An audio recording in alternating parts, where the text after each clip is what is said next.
tere tulemast vaatama 47. osa. Räägi ka! Räägingi, 24. mai on täna ja nagu öeldud 37. osa.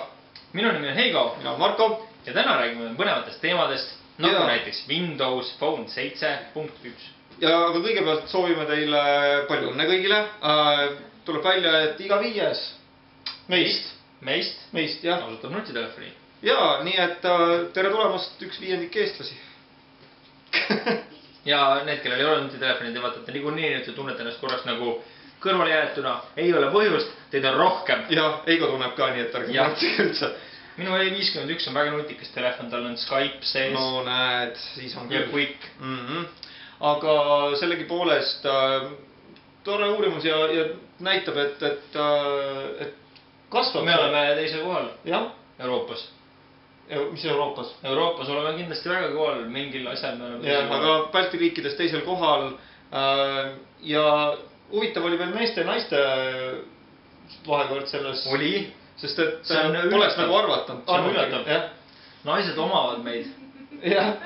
Nutitelefonide osakaalu pealt vähemalt. Ja neil on 58%. Protsentuaalselt on siis naistel rohkem. Ilmselgelt on asi tegelikult selles, et meestel on jumala ükskõik, mis telefoniga nad räägivad. Naistel peab olema Bling ja Särav ja Galaxy ja muud jutud.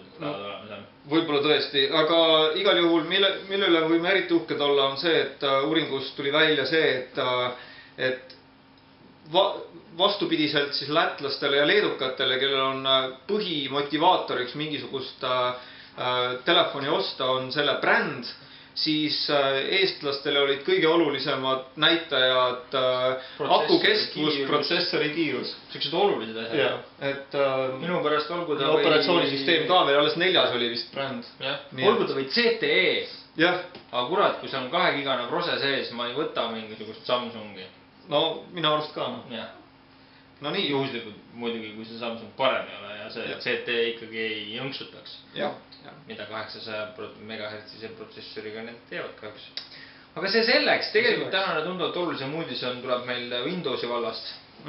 Windows on selline operatsioonisüsteem, mis siis nüüd hiljuti laienes ka telefonide peale. Nüüd on väljas siis ka esimene suurem uuendus. Või tuleb õigemini. Tuleb sügisel tegelikult. Et kui te olete siiamaani Windows Phone 7 tähendab ei ole kuulnud midagi, siis lugege meie blogi. Täpselt nii, et minge blogisse, seal meil oli õnnelik juhus, saime nädal aega seda proovida. Ja sealt näete ka Heigo esimesed muljed ja kuidas ta sellega nädal aega hakkama sai. Või ei saanud, aga seda peate juba lugema.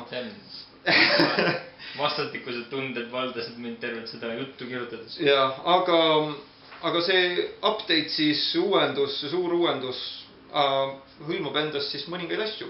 Nii mõndagi, 500 väikest muudatust. Ja nende hulgas parem otsing, paremad häälkäsklused, selline huvitav võimalus nagu sa ei pea otsingu sõna sisse kirjutama, vaid sarnaste piltidega saad otsida neid vajutades nagu. Ma ei tea tegelikult, kui kasulik see on, ma arvan, et see on enam imprestüütu. Ja et ilmselt on see rohkem selline näitamise asi. Üks olulisemaid asju, mis minu arust tuli, millest ma ka kurtsin kõvahäälselt oma jutustuses, oli see, et sa ei saa nagu maastiku vaates kirjutada sisse brauserisse aadressit. Ja aadressi juba puudus. Jah, selles mõttes sa pead alati telefoni pöörama portreerirežiimis pisikese klaviatuuri peal trükkima sisse pika selle aadressi, siis pöörama telefoni tagasi nagu landscape, et seda siis vaadata. On üpris ebamugav. Seda küll. Mis seal veel uuendused olid? Väga hea integratsioon erinevate sotsiaalmeediatega ja seda... Windows Live, Facebook, Twitter, LinkedIn, mis sinna kõik tulid, nendele kõikidele on põhimõtteliselt... Ma ei tea, kas sa Skype'i juba mainisid? Skype'i ei maininud. Jah, et Skype ka siis nende äsja ostetud omand. Ja mis sealt veel oli? Muidugi see nii-öelda multitegumtöö. Lõpuks on. Multitasking, ma ütlen seda nendes sükestes märkides. Ta ei ole päris multitegumtöö, eks ju, nagu me rääkisime, et ta on selline... Ta teeb nagu Apple teeb. Freeze'ib applicationi põhimõtteliselt. Jah, aga... Mängu või siis mingi emaili kirjutamise või mille iganes. Ta päris seda taustale jooksma ei jäta. Jah, seda küll. mis on iseenesest hea.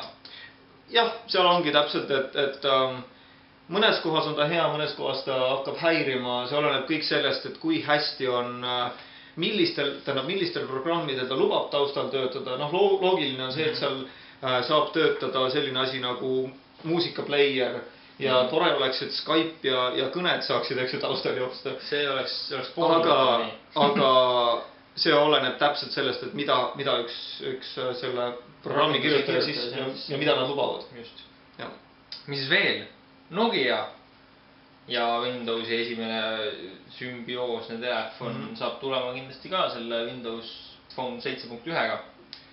See küll ei saa, ma kardan olema selles N8 kestas, aga umbes selline ta hakkab välja nägema, vähemalt sest suur Nokia kirja on igal pool peal. Jah, ja eks siis... Või Windows, sest mingid jutud olid, et nad ostavad vist Nokia riistvarrategumise telefoni korporatsiooni ka ära.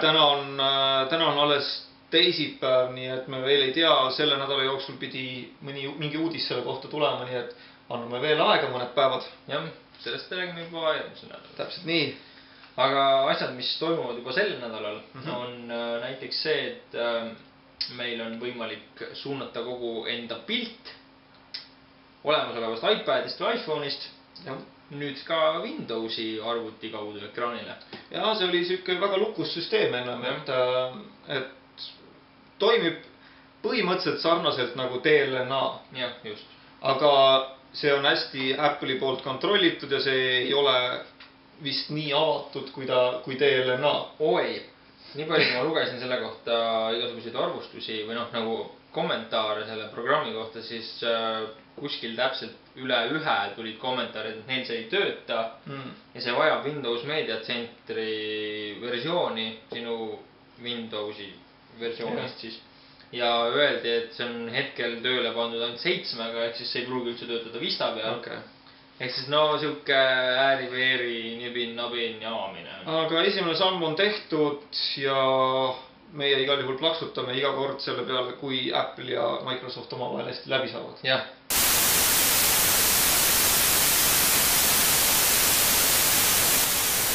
Oih, see oli küll jube. Tere tulemast tagasi. Tere.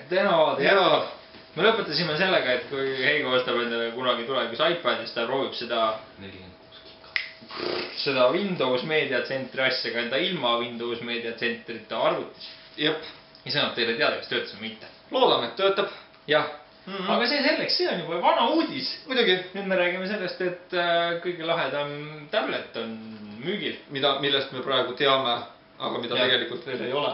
Jah, 10.1 ja 8.9. Samsung Galaxy Tabi 2 versiooni. Honeycomb 3, 3.0. 3.1 juba sellel hetkel ma eeldan. Ma loodan. Jah. Parem oleks. 16 giga sisemelu, 32 giga sisemelu. Mis need versioonid olid? Wi-Fi'd ja 3G. See oli vist 3G oli 3G versioon oli 32 gigane ja ainult Wi-Fi versioon oli 16-ne. Sel juhul on see 606 euro eest müüdav versioon ainult Wi-Fi. Võimalik. Väga kurb, ilmas kallis sel juhul. Ja, ühesõnaga 606 eurot. No tema kasuks käivad need argumendid, et tal on sigakiire protsessor sees, parem kui iPad 2, tal on parem ekraan ja tal on õhem. Ja ta on Androidi vähemalt. Jah. Ehk siis on palju rohkem võimalusi sellega teha. Aga ainult Wi-Fi tabletit ostes, tahvelarvutit ostes, siis... Ütleme, siis 600 euro on natuke palju. Minu jaoks on praegu tundub, et iPad 1 on ikkagi kõige odavam variant ja kõik, mille eest sa saad sellest kõige rohkem lihtsalt. Noh, see ongi see ainult. Osta 500 euro eest HTC telefon kõrvale ja saad siin nagu endale selle Wi-Fi hotspoti. Igal juhul. Aga jääme ootama ja kes tahab juba praegu ennast panna kirja või seda võib osta, siis amazon.de ehk Saksa Amazon. Minge vaadake, seal oli ka HTC Flyereid juba. Jah. Vähemalt eeltellimus sai esitada. Need olid samuti hirmus kallid. Kahjuks. Aga Amazon võib-olla teeb mõne normaalse hinnaga tableti. Jah, me rääkisime ükskord siin saates, näitasime vähemalt sellest Amazon Kindle'i e-lugejat näitasime teile ja ütlesime, et see on üks jube hea seade ja ta on väga populaarne, äärmiselt populaarne. ta on nimelt nii populaarne, et ta on Amazonis elektrooniliste raamatute müügi viinud paberraamatudest ette ja nad nüüd vist kuulujuttude kohaselt tahavad ise ka ühe tableti teha. Ja ega nad ei hakka siis mingisugune ühetuumalistega jaama ega mingi kahetuumalistega, vaid neid kui siis juba on ju. Lükkame 4 tuuma sisse ja 7 või 10 tolli ekraani peale ja see on kõik väga tore, sest teades seda, kui hea on Amazon nagu tegelikult, kui ta midagi välja laseb, siis on see tavaliselt väga hea olnud. Ainuke mure on minul ikkagi sellest, et no meil ei ole selliseid akusid lihtsalt maailmas veel olemas, mis suudaks neid asju normaalselt nagu üleval hoida. Aga ma usun, et kui sa raamatut loed, sa saad ikka nagu tund aega järjest lugeda. Ei no,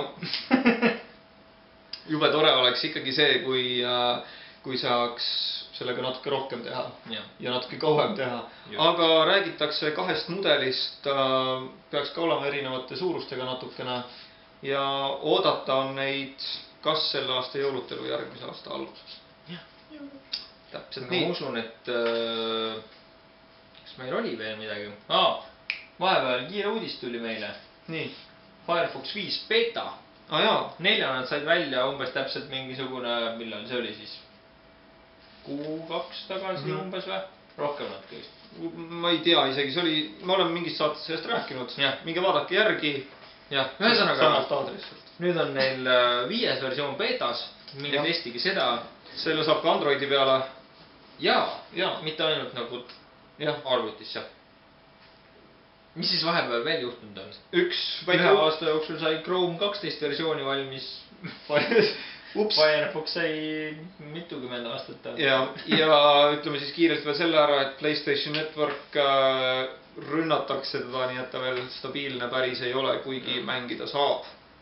Jah, ärge ostke sealt parem midagi seal. Hetkel, olge nagu ettevaatlikud selle teenusega praegu veel, mitte et Sony halb oleks, aga lihtsalt. Ja selleks korraks ongi vist selle saatega kõik. Kiireid uudiseid ei ole. Kiiremaid uudiseid rohkem ei ole ja kui meil on midagi olulist rääkimata jäänud, siis sellelt aadressilt www.tehnovaade.eu leiate kõik selle parema. Väga kiired uudised leiavad kindlasti enda tee ka Facebooki lehele. Jälgige meid sealt. www.facebook.com/tehnovaade. Ja Twitteris täpselt samamoodi oleme meie Tehnovaade. Hakake meid jälgima, me säutsume päris tihti. Täpselt. Ja YouTube'ist ja kah. Muidugi, saade@tehnovaade.eu on e-mail, kui te soovite meile midagi head öelda. Võite ka siis kirjutada, kui te halba tahate ja see ka ongi. Ja kui on personaalne sõim, siis eesnimi @tehnovaade.eu. Täpselt nii. Järgmise korrani. Tšau.